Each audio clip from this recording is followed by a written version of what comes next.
I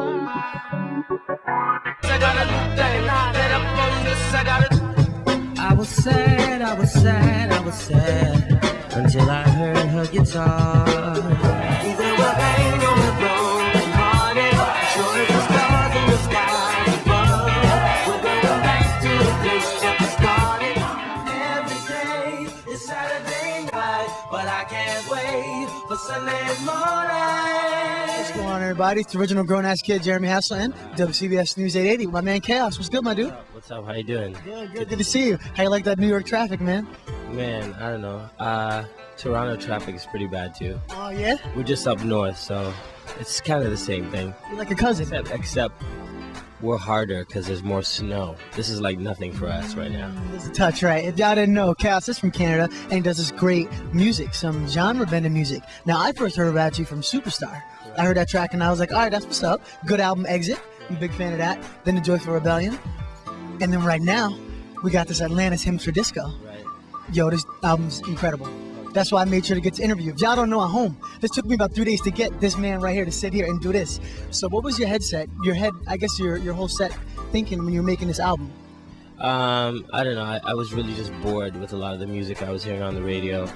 I was bored with a lot of the music I was making. So in a way, the record is just really like kind of like a recording of somebody who was experimenting with all different types of music.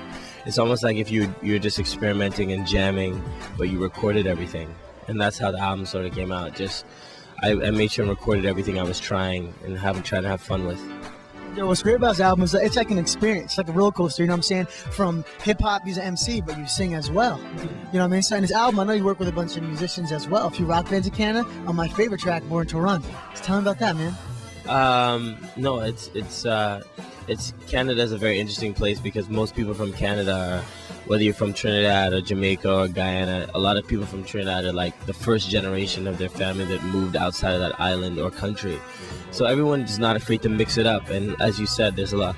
I stopped going to hip hop shows like 2 or 3 years ago, and I started to go to a lot of rock and roll shows, and it heavily influenced the way I looked at music. I mean, if there were like 30 bands like the Roots around, I would go to see hip hop bands, but there happens to be only like one band like the Roots around. So it's kind of to get that to Jones for that, to see a band playing, to see like 5 or 6 guys or girls coming together and making just a noise that represents them. It's hard to find, and I think that's the main influence in this record also too. What you're hearing, it sounds like Born to Run or Sunday Morning, where there's like rock drums or a different drum sound, is because I think hip-hop music has always been adult music when it takes from other things and samples from other things, as it always has been. So that was the main influence, really.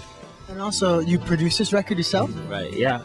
I mean, that's a big word, production. I think I control freak this record myself. I'm a control freak. I'm going to change the word producer to control freak because, you know, you hear your engineers making a drum sound. You're like, no, I kind of like want it like this, like on that Gangstar record when Premier was like, and he's like a rock producer and he doesn't understand. He never heard Gangstar.